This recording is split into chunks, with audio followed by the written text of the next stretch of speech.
Hello and welcome to my YouTube channel. My name is Delisa Chama. Shout out to all the subscribers and shout out to the new subscribers. Don't be shy, click the subscribe button. It's cool, I'll wait. Okay, so you've read the title, you know what this is going to be about. So I found this little piece of, I don't know what I can call it. I saw this insight, to miseducation. How you find like what we've been trained to do, or is it what we are trained to do, is not actually what's on the ground. So this insightful piece by Peter, a YouTuber that I found, I'll leave a link in the description to his channel. You can check it out. He's got very informative stuff. I'm sure he's about to hit 1 million views on his channel. So yeah, without further ado, let's get into what this piece is saying. So Peter writes, someone who is educated has more pressure to look for a job, while the one who is not educated is not having any pressure because he knows he has no paper, hence will be open to do anything, while someone has a paper is waiting for years when he or she will be employed. This is very profound, and it's actually the state of affairs where you find there are not enough jobs out there for the graduates, and things are changing. It's hard to get an entrance job. There are not enough jobs, and really that entrepreneur spirit is actually supposed to be promoted more than if somebody has a paper.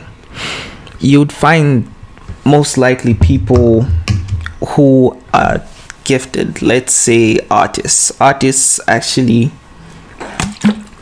don't get enough support from the families. An artist, let's say for example a painter or a rapper, people would actually say that's a pipe dream. You can never be that. Just go to school, get your degree, get a job. That's the way forward. That's the best thing to do. But you'll be surprised to find probably the risk takers, the go-getters out there, the hustlers who grind it out, become their own brand, become artists, beat painters, beat rappers, or even other entrepreneurs who start logistic companies, constructions companies, who went out there and got it. And you'd be surprised to find that probably are the least educated, be it that probably they only have their grade 12 certificate or even their grade 9 certificate.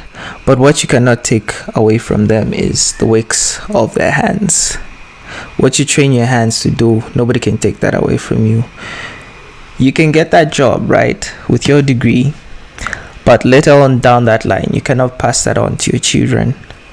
If you die, God forbid that, what will you have to show for it? Or if you are retired, you retrenched, what can you do with that? So you find mostly you just have to sit back, kick back in retirement, and then have that mentality to say, my children will take care of me. And then your so-called children now will also face a situation where they have papers, but their mindset hasn't been trained to be entrepreneurs, to think outside the box, to be risk takers. So it's a whole vicious cycle. Okay, so he further writes, especially those that only think the paper they got in school is the only survival they have and can't think beyond that paper. It has crippled them and can't think about anything else. Yeah, like I just said.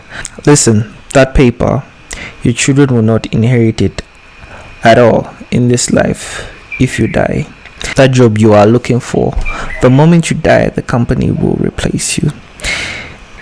They say education is the key to success, but the moment you graduate, they change the padlock to they want 3 years experience for them to employ you. Have you seen? That is a scam. It's a really big scam, and that's why we need to be trained as entrepreneurs from a very young age. he further writes, why can't they employ you and tell you if you fail to deliver as a graduate or certain period of time, then they will fire you? Not a bad idea. Why do they want to keep recycling people that have worked before and not the people graduating from these colleges and universities? So yeah, it's this is mind-blowing. You'd find you're against all odds as a graduate. You are fighting for a position where somebody within that same company would apply for, and he knows the company, he knows the ins and outs of the company, probably has more experience than you, definitely has more experience than you. If you are a graduate, a fresh graduate, he has more experience than you. The fact that he's been in that company for a while already leaves you at a disadvantage. And then also factoring in that position, the whole country has seen that advert. They've seen that position opening up. So it's you against the world. And then think about those people that are going to get the position because they had a better network than you. They had, or maybe they use corrupt means to get that position. So think about that. So, and he further writes, you see, this is the reason you should think beyond that paper to make it in life. Nowadays, you need connections to get a job and experience too. So wake up from your sleep and do something of your own, even as you await for that job. Hashtag Miseducation of Africa by Peter Shakes Kaira. So yeah, check out this channel if you've loved this piece. This is on his on one of his sections called the community. So there he posts really insightful stuff. So yeah, I think he said it all in this piece right here. So yeah, oh yeah, by the way, if you haven't seen my other video that I uploaded a while ago, it's somewhere here, and another video that I uploaded, it's somewhere here. So Kaya will link the videos. I don't know if it's here or here. So yeah, I've been Deliso Chama. I hope you've been informed. Be sure to like, subscribe. I know you're watching. Please subscribe. Leave a comment down below. I'll see you in the next video. Peace.